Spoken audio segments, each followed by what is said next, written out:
Hello, I'd like to welcome everyone out there to Yellow Arrow Publishing's reading of the just released book, Poetry is Life. This book comes from a class that has been offered by Yellow Arrow since March of 2020. Right now you see the class as we see each other and as we have been meeting since April of 2020. My name is Ann Quinn, and you will meet the others as they read their poems. We meet for 2.5 hours on the first Saturday morning of each month. The procedure for the class is that I send 3 to 5 poems in advance for the students to acquaint themselves with. In class, we'll read one of the poems together and talk about what we see in it, not just how it makes us feel, but how the poet used language to make us feel that. Then I will give a prompt based on the poem, and we'll go write for 10 or 15 minutes. And then come back and share what we've written. We then repeat the process with another of the poems, and then another, for as many as we have time for. In this book, I guide you, the reader/writer, through that process so that you can write your own poems. Jessica, can you switch to speaker view? The team at Yellow Arrow, led by Kapua Iao, has been amazing in working with us on this book, and we are so grateful. We also want to appreciate Claudia Cameron, whose cover painting makes this book a beautiful object. It was hard to choose just one painting from Claudia's portfolio. I would definitely recommend checking out her art online. Thank you to those of you who have purchased the book already. I hope it inspires you to write many poems and introduces you to some new poets to fall in love with. We would be thrilled for you to leave comments and ask questions on the Facebook sidebar. We will definitely get to questions at the end. You will hear 8 of the 28 poems that we share in this collection today. Also, in the book, I reference over 36 poets whose work we used as inspiration, and I know that you will enjoy reading all of these poems. Our first reader today is Michigan writer Patrick Gibson. Our theme for January of last year was to write about the ordinary, and you get to hear what he did with that. Thank you, Ann. I'm going to read an ode, which is a poem about a physical object. Now, objects are nice, but they're just inanimate things until we include the holder and how that person interacts with their possession. In poetry, the resulting pairing can be amazing. And I invite all of you to write an ode at some point. My poem is called Purple Parka. Purple Parka. As a child, she never left the house in winter without her purple parka. Its sleeves shrunk against her extended arms. Its hood, bound in plastic fur, provided little warmth, but framed her scarlet hair. Its zippered front, missing a tooth or two in compliment of its owner. And lest I forget its pockets, split open at the seams, cradling brown paper sandwich bags, sharpied with messages, "Have a nice day," reinforced with happy-faced exclamations. And within each lay mummified remains. Cheese sandwich, white bread, no butter, crust removed, just right, like that parka and its owner, ripe with secrets. Thank you. Next, it's my pleasure to introduce Baltimore poet Jessica Gregg. Thank you, Pat. On January 6th, my children and I watched the insurrection at our Capitol. I was pretty horrified, and it all felt so surreal. Things that my grandparents had told me about were on the TV screen in front of me. People wearing swastikas or T-shirts with jokes about concentration camps. There was the man in the woolly bison hat. And I was glad that my grandparents weren't alive to see this, but I was also very angry that this kind of tribalism and hatred would be now part of my children's life story. That week was a poetry class, and I guess that month after in the poetry class, Anne gave us an assignment to write about, write a poem from the point of view of an object. And I wrote The Horned Hat at the Insurrection. Stitched by minnow fingers, pebble skipping over tufted fake fur, one of oh so many, I confess I was meant for a stage smaller than this. A community production of Oh Pioneers, perhaps. God, look at me. I grand marshal this snake train of tobacco-stained, piss-scented would-be Vikings, the haberdashery helming a pinwheel platform, circling parquet corridors with flags and the false GPS of rigged moral compasses. Oh, they were indeed pioneers, bow hunters, and Antaeus waiting for a fistfight, forging ground on hollow ground. Glory, I could have been a mascot, a bombastic bison, bighorned, bugling, cannon shot badassery, not the taxidermy footnote in the unraveling of democracy. Thank you. Now I'd like to introduce San Diego poet Jobie Townshend-Zellner. Thank you, Jessica. In addition to writing from the point of view of the object, as Jessica did, a poet can directly address one or more objects. That's what I do, and my objects are key players of that same day, January 6, 2021. Also, the poem symbolizes the epiphany that I had, that loyalty to law is primary for a just society. Wooden boxes of January 6, 2021. You three boxes unfolded history today due to your contents. On this day, your invisibility dissolved as television and internet viewers witnessed your controversial role in congressional halls. The tallest of you brown, shiny wooden boxes hovered over you, smaller ones like a big brother. You all were firmly secured, 2 vertical leather-like straps buckled in your contents, and a third circled your midsections. But before you finished your silent civic duty, you were unceremoniously picked up by your handles and whisked away with exiting lawmakers. Later, you were ushered back into the chamber. You didn't look bent out of shape at all. Your visages had no ponderosity, nor the jawboning of elected officials. Calmly you stood while Mike Pence finished the roll call for your ordinary quadrennial event, which became an epiphany of sorts for the rest of the nation. And now I'd like to introduce Maryland poet Patti Ross, AKA spoken word artist Little Pie. Thank you, Joby.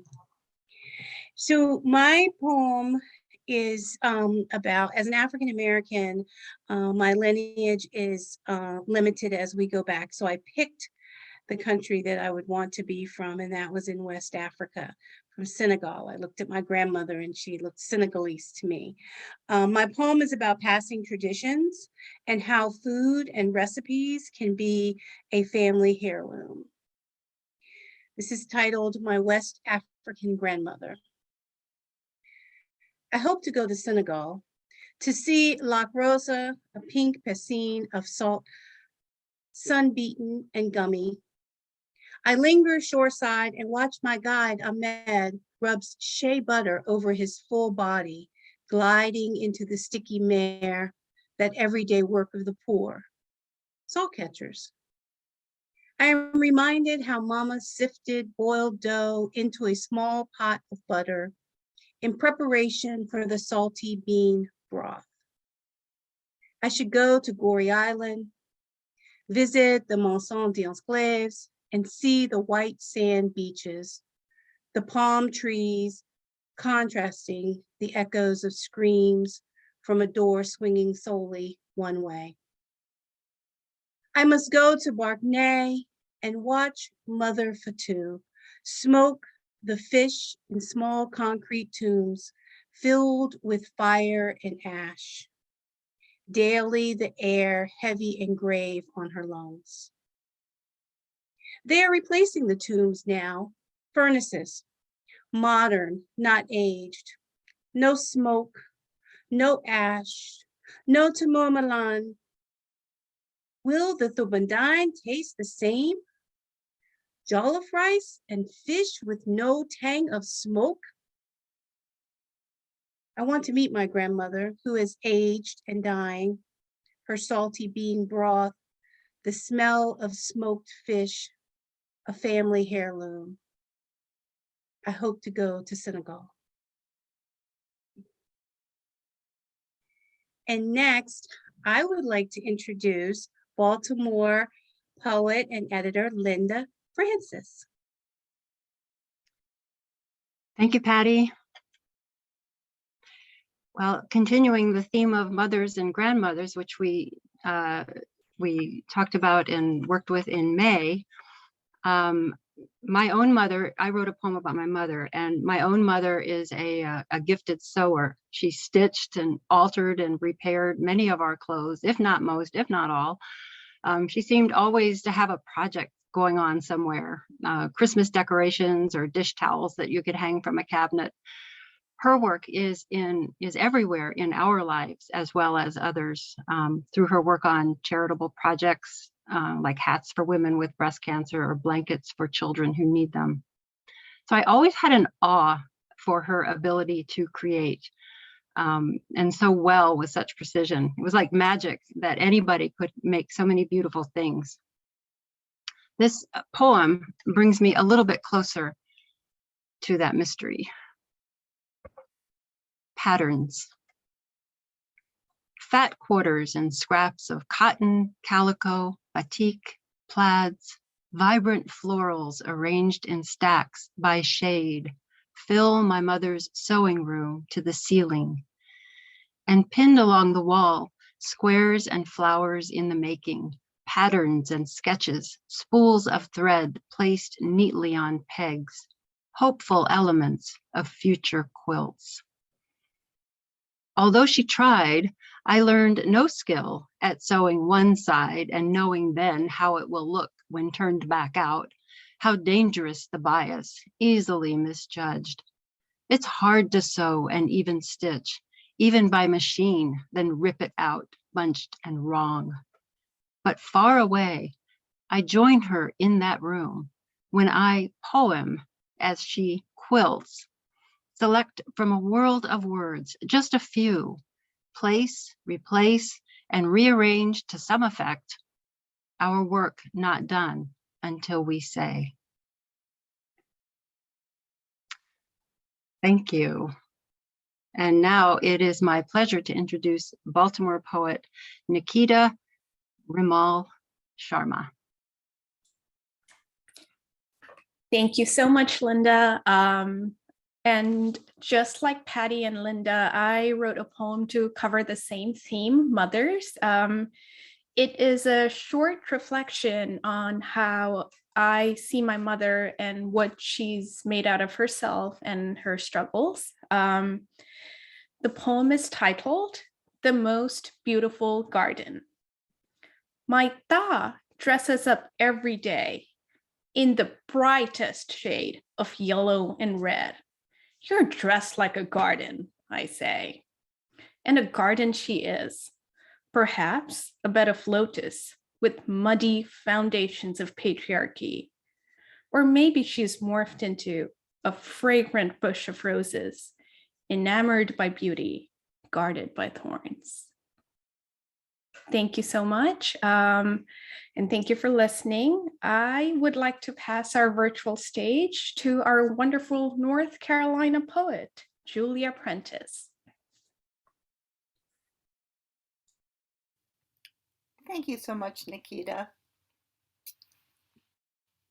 So I wrote about my father using the style of a map poem. It uses compass points to describe the person connected to a thing that you see. In my office, I saw my dad's manuscript catalog, and then jumped in my mind, remembering cherished moments, moments to share with my children and hopefully their children to come.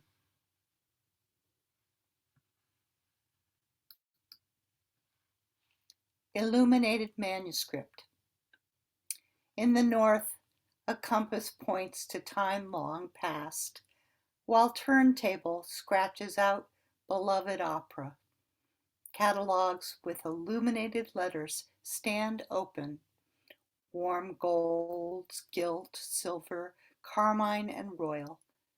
Black italics, ink flowing, line after line. In the west, the brown spaniel's ears perk as its liquid eyes gaze raptly at old wooden bird feeder he patiently filled with black oil sunflower seeds.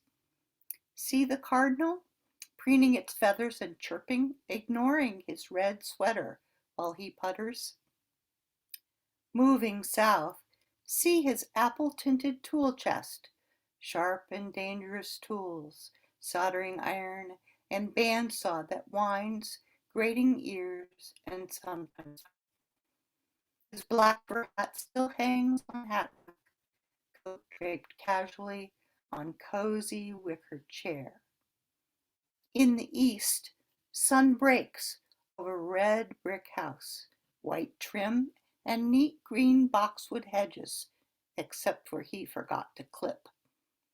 Twin magnolias and tallest pines are witness to what still lingers. Operatic airs on the breeze, old leather and antiquarian ink on vellum. Cardinal's saddest song, what cheer? Oily tools and soft wool coat, scent of magnolia blossoms and pine. Thank you. And I'd like to introduce Baltimore poet, Miss Sara Palmer.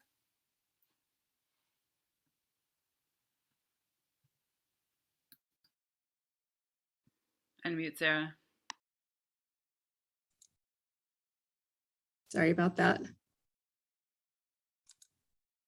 Thank you, Julia. I read a one-sentence poem in our class called "The Baker Swept By," and I began my poem with the same two words, "you were."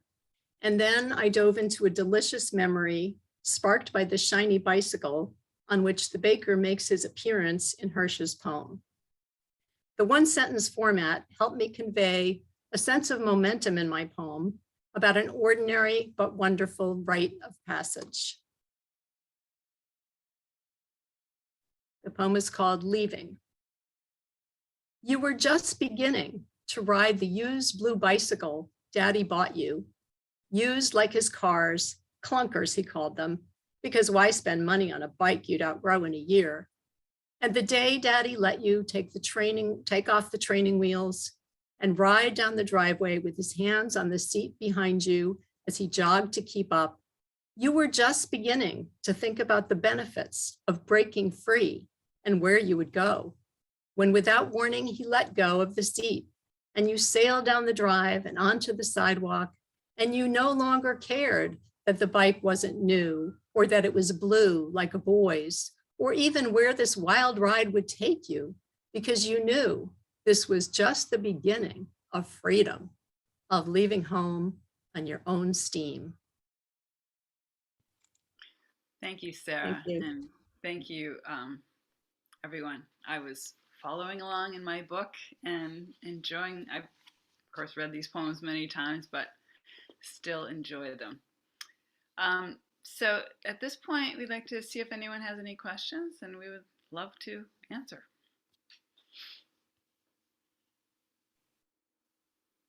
If you have a question, feel free to enter it into the comments on Facebook. We are monitoring, we're hearing all the good things that you're saying and the congratulatory remarks you've typed in and entered for us, and we want to say thank you for those. While we're waiting to hear if you have any questions, I will get the group started with a question, a very simple question for everyone. What prompted you to take this class called Poetry is Life, which is, of course, also the name of the book that we produce? So whoever wants to chime in and share, what prompted you to take this class? Jessica, I'd just like to say, why don't you go back to gallery view so we can, whoever wants to talk. I think we are on that gallery view, I'm hoping. Okay, great. Yeah. Well, I can jump in. I've been writing poetry since I was a child, and I've written it sometimes just kind of for fun, or sometimes as something therapeutic to work out a tough time in my life. But I really haven't sort of taken my poetry seriously, if you will. And I started to feel that I could do that now that I'm retired and I have more time to devote to it. And Ann's class came along at a time when I was sort of just starting that process of really trying to get more into my craft. And that's why I took it. And it's just been delightful for me, because it has exposed me to a lot of new poets that I wouldn't have read or hadn't read before, and given me a chance to really explore a lot of different ways to write, and then to go ahead and work on the things that we started in class, and polish them up, and sometimes show them to other people in a different writing group and get more feedback, and really kind of make them into something that I feel is presentable to the public. So that's really why I took the class, and it's been a great group to work with, and a very satisfying experience. Thanks. Patti, did you want to share?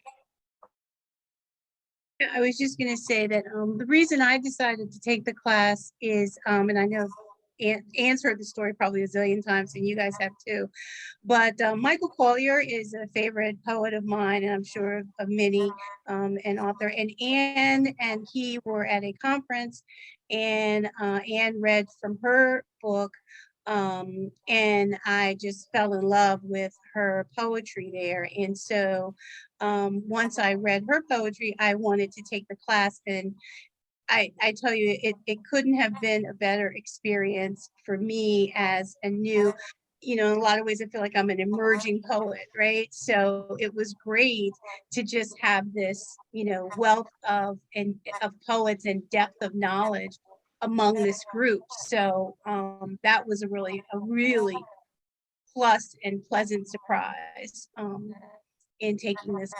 So that was the other reason too.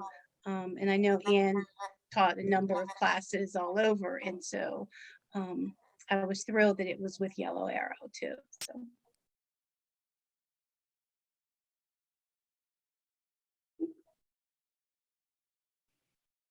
Anyone else want to chime in? Nikita, and poets, just a quick reminder, please mute if you're not the one speaking.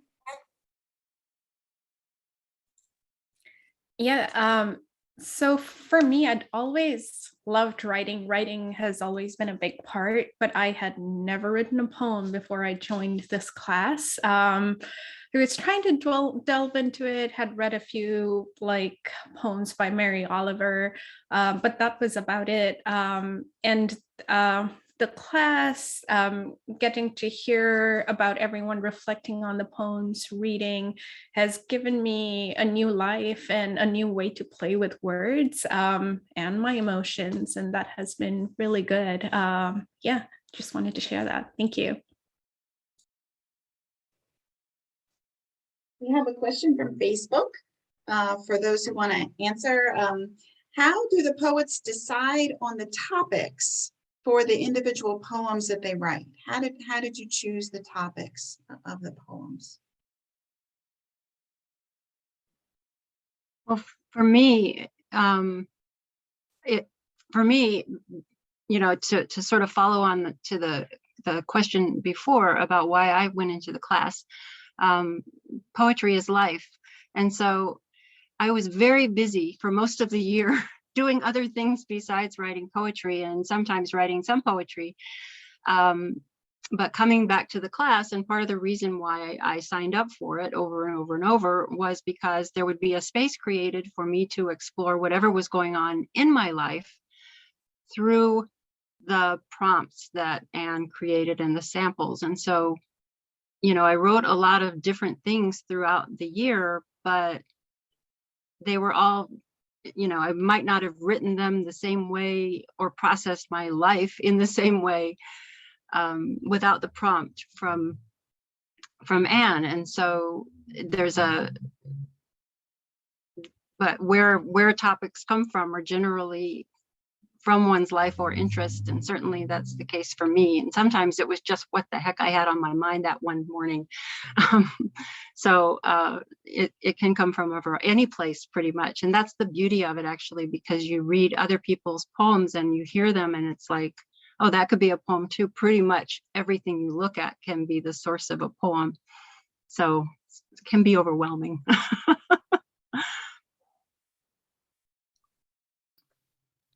What helps me for it not to be overwhelming is just to simply look at my topic as a recent individually lived experience, or if it's not a recent one, one that really is strong in my memory. And I'm grateful poetry gives you this opportunity to embody that experience in words and then share it like we're doing now. So yeah, topics from individually lived experiences that really touch you. And those are the kind of topics that touch your listener or your reader. Here's another great question from Facebook. How has the pandemic impacted your relationship with poetry, if at all?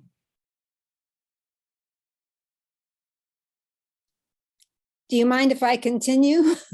It was during the pandemic that I went online, because I'm in San Diego, to see what was out there by way of workshops.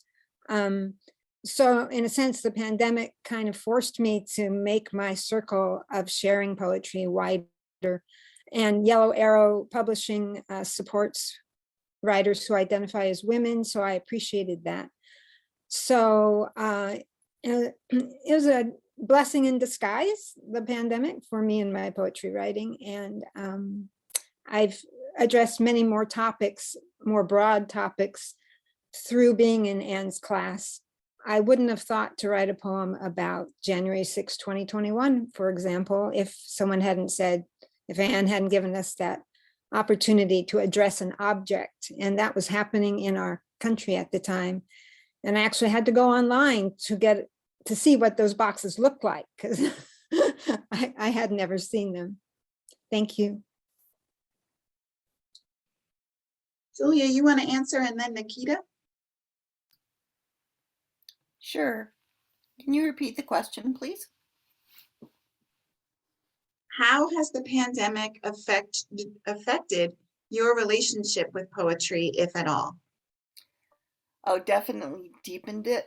And this course was also a catalyst for me in writing words, and also being in a community writing words. And that made a huge difference for me. During the pandemic, isolation was blunting my writing voice. And I really needed a place to be able to hone the craft and also be in community with others who had the same focus. And Yellow Arrow Publishing really came along at a wonderful time for me. Thanks.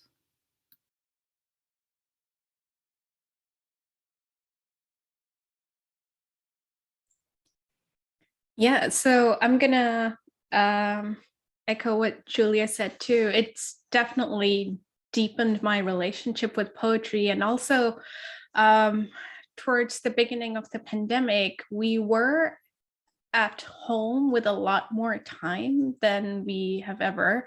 I say we, but I mean I.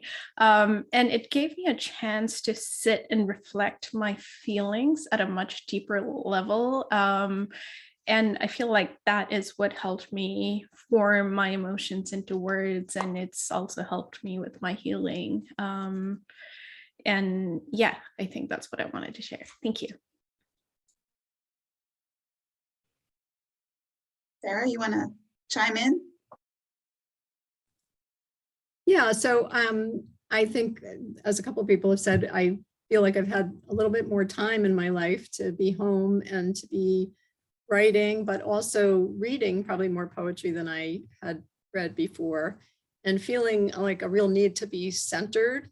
One of the things that has helped me during this time is reading poems that are particularly mindful poems, mindfulness poems, as a way to try to relax and connect with the present and with my own feelings. So that's actually been helpful. And I did actually start in Ann's class right before the pandemic, when, believe it or not, it was live in Baltimore in a place with real people. And then we very quickly had to pivot to doing it online. But I was afraid that that might not work out so well, but it's actually worked out very well. And I've really appreciated that we've been able to include people from outside of Baltimore in the class because of that. And that's been a plus to see different people's perspectives. So it's had some, like somebody said, some silver linings. You know, and I think it's kind of made us all focus too on things that we love to do, because when you're under a lot of stress and you're dealing with pandemics and isolation, et cetera, it's good to have something that really makes your heart sing. Our next question is, what is your writing process? And I actually want to take a moment to answer this before I send this out to the rest of the poets. And I would say my writing process is keeping at it. I don't write a specific number of days or minutes in a day. And I say this as to offer as reassurance, particularly for people who haven't taken a poetry class. Lots of times Ann comes with these great assignments, and I start scratching at something, and I get a couple ideas down, and then maybe 2 or 3 days later, I go back to these scratchings and like a full poem happens. The Horned Hat at the Insurrection, I am so pleased, was published by the Delmarva Review, and I'm so grateful to them. But I didn't actually write that poem in her class. It was a couple days later. Again, it was those scratchings, and then they turned into a poem. So I wanted to say that and offer that out to folks who are either new to poetry or new to writing classes. We are a great group that give each other good feedback and support, but we're in no means like showing up and cranking out beautiful things in one fell swoop. So who else would like to share and talk about their writing process? I can say a little bit about mine. I think that, so I do 2 different types of writing, both traditional poetry and spoken word. And I think a lot of mine has to do with what happens in the everyday, and then also what I'm trying to convey to my audience, right? And I feel like poetry allows us to really take a stance on almost any topic and create a sense of awareness for whatever that is. And that's what I really try to do with my poetry. I think with Ann's class, what really helped was having that sort of consistency every month of looking at and reflecting on not just what she brought to us to say, here's someone you can learn from, which was great. Because for me, who, didn't do the whole MFA thing and stuff like that, it was great for me to get the full exposure of some of the other poets, right? Both traditional and contemporary, and really, because when you're trying to do that on your own, sometimes you don't have the focus, right? You don't stay on the highway, right? You end up kind of going off on the side roads with no compass or GPS. So so that for me, that was really a good thing, was to be able to continue that every single month.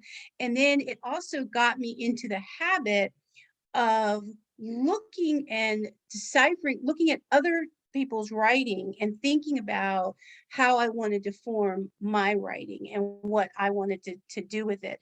And I think that was really good. So with the process, it you know, Anne kind of changed my process for me, because rather than being a thing of me always going, okay, I'm just going to write free verse, you know, that's all I'm going to do. I started to look at all of these other forms, and how could I make those forms both work for me as a, you know, traditional poet, but then also as a spoken word artist. So I have a the Testina, which is a spoken word piece that I haven't shared with everybody, but I shared it with my critique group, and they were like, people are going to be amazed that that is actually what that is, as a spoken word piece, you know, with all of the sort of dramatism and animation that goes into the spoken word. So I'll have to share that with you guys one day. But that was something that I got out of the class that I was able to then take to somewhere else, you know, to another piece of another part of my writing.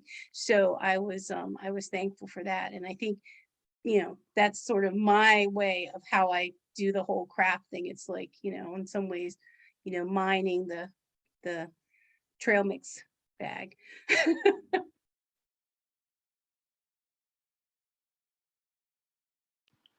So can I just say, so a sestina is a certain form of poetry that has to do with words at the end of lines. But yeah, when I ask people to write, I usually give them 10 minutes, sometimes 15. So I'm not expecting some great thing to come out. And then sometimes it does. Sometimes I'm just blown away by what people do. But what I really love is seeing how everyone has their own stamp on it. So it's always, everyone has their own, just so different piece. So that's just great as an instructor to see what comes forth. But yes, I do expect just a germ to come out and then to be revised and expanded later.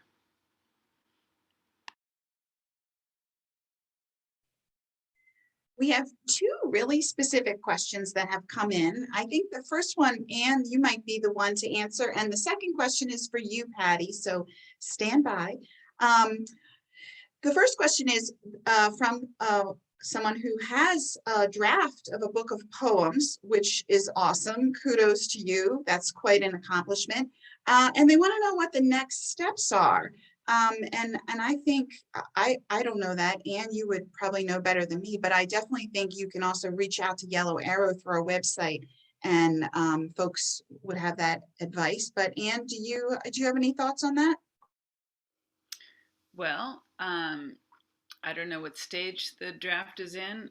If you've had people read it, that's pretty important to have other eyes look at it with you. As far as getting a publisher, you know, there's so many contests out there, so many publishers. Definitely Yellow Arrow would be a start. Just do some research on, you know, just look for books in the library, see who's published them. Look for books at bookstores, definitely. You know, see who's publishing right now. Yeah, just get as many eyes on it as you can.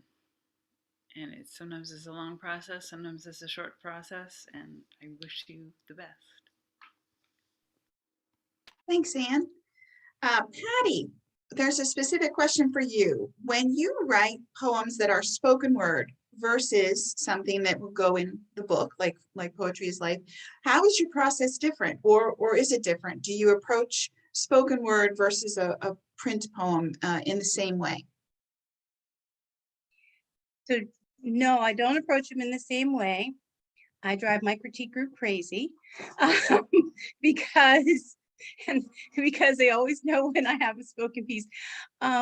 with the spoken word piece, and I guess it's more performance than say, I'm looking at performance pieces more so than say slam poetry or something like that, right? And so what I'm looking for is conveying the feel, the understanding of what I'm saying, the sort of the essence of what I'm trying to come across. And I do that both in, obviously in the use of gesturing and posturing and things like that, facial expressions as a part of that, the spoken word piece. The other thing with the spoken word poetry is that that might tend to have more rhyme, right? Which is so interesting because I tend to do more rhyme on that end as opposed to the more traditional, which tends to stay around in either, for me, either sort of a free verse or a prose type of approach to it. So that's pretty much the differences. Both pieces I read out loud. So both pieces I read out loud to my critique group. But I think with the spoken pieces, the other thing too is that the traditional pieces can be more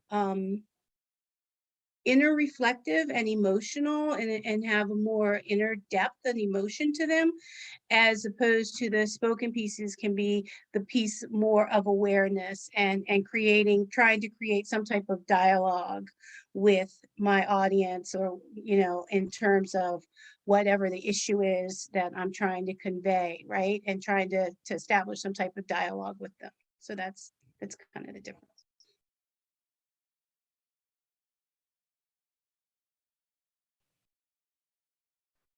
Thanks everyone for the questions. They were great. They were really great questions. And we really appreciate your interest in our work and the support you've shown by asking us these questions.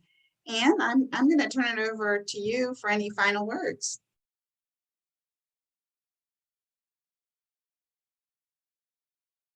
Sorry, I was not muted. I was muted. Okay. So there are like this many spots left in this class, and registration is opening. We begin the next year next month. So I encourage you to, and even if you can't get a spot in this class, I encourage you to look at the Yellow Arrow Publishing website, because there are some other exciting classes opening up. And taking a class is just a great way to get yourself so many things: to write, to hear from other writers, to share, to make new friends. It's just a great growth opportunity. Thank you so much for spending part of your Sunday with us, and go write some poems, because poetry is life.